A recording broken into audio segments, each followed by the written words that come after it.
Banco Central revisou a expectativa de crescimento do país. Em vez de 2,7%, devemos fechar o ano com um produto interno bruto de 2,9%.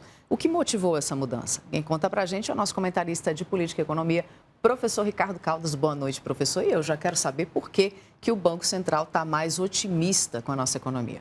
Boa noite, Catiúcia. Boa noite a todos que estão nos assistindo. Nós temos uma arte que foi preparada para esse tema, não é verdade? Aqui embaixo está a expectativa de crescimento, professor. O senhor pode explicar para a gente? Temos dois números, né? Um é do Banco Central e o outro do Boletim Focus, que a gente sempre fala aqui, né? Perfeitamente. Então, o de baixo é o do Banco Central, que é a estimativa oficial, vamos dizer assim, do governo, né, a lei do Banco Central, e a de cima, de 3,05, é a expectativa do mercado. O que aconteceu? Os resultados do final do primeiro semestre e o resultado do terceiro trimestre foram considerados muito bons, acima do esperado pelo mercado, e isso fez com que várias projeções, então, subissem, e elas têm subido não apenas no Brasil, mas fora do Brasil também.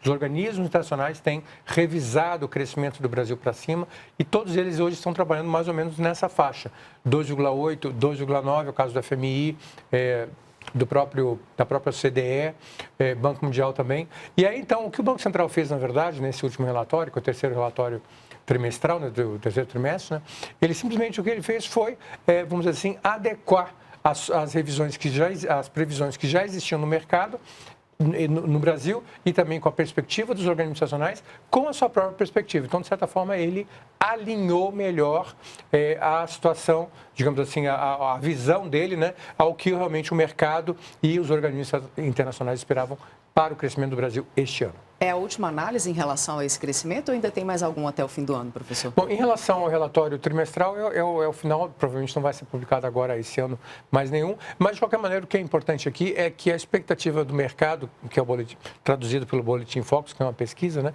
e o Banco Central e os demais órgãos do governo também mais ou menos convergiram. Então, a expectativa é que o crescimento seja mais ou menos nessa faixa, 2,9, 3, pode ser um pouquinho a mais, dificilmente vai ser um pouco a menos, mas é mais ou menos nessa faixa. Vamos entender, então, agora esses outros números que estão aqui na nossa arte, né? Já que a gente está falando de crescimento, expectativa de crescimento, isso a gente tem que ver inflação, taxa de juros, e o senhor escolheu comparar os nossos dados com os dos Estados Unidos, grande economia mundial. Então, eu queria que o senhor explicasse o que dizem esses números e onde é que a gente está em se tratando de economia mundial. Perfeitamente. Começando pelo Brasil, então, ano passado, como todos sabemos, a inflação ultrapassou a casa de 10%, né? Foi a barreira psicológica, né, dos 2 dígitos, né?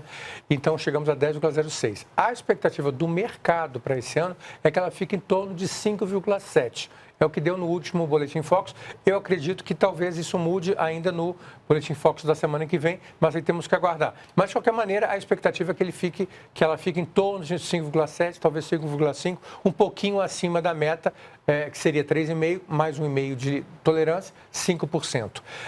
O resultado, a razão disso é a queda, mais uma vez, a desaceleração da inflação, que em outubro chegou a 0,59, em novembro ela recuou novamente, deixando os analistas de mercado mais otimistas em relação à inflação também. Então, eles estão mais otimistas em relação à inflação e ao crescimento econômico. Por causa disso, não foi necessário mexer na taxa de juros.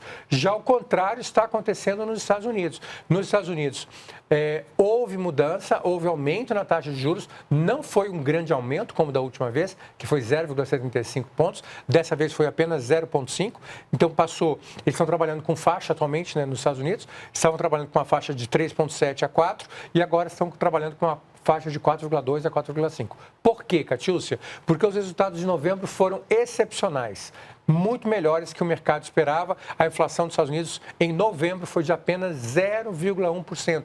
Uma queda em relação a novembro, em relação a outubro, perdão, que foi de 0,4%, que já era um número bom dentro do contexto inflacionário mundial. E também a inflação acumulada nos últimos 12 meses nos Estados Unidos caiu de 7,7 para 7,1, lembrando que ela já havia ultrapassado 8. Então, com tudo isso, o Banco Central se sentiu mais seguro para dar um aumento apenas, vamos dizer assim, razoável, né? Não grande, na taxa de juros. É isso que a gente está acontecendo. Está vendo? Desaceleração no Brasil, desaceleração dos Estados Unidos. Obrigada, professor, e por isso a comparação para a gente entender o que acontece por aqui. Exatamente. Até amanhã. Obrigada. Até amanhã.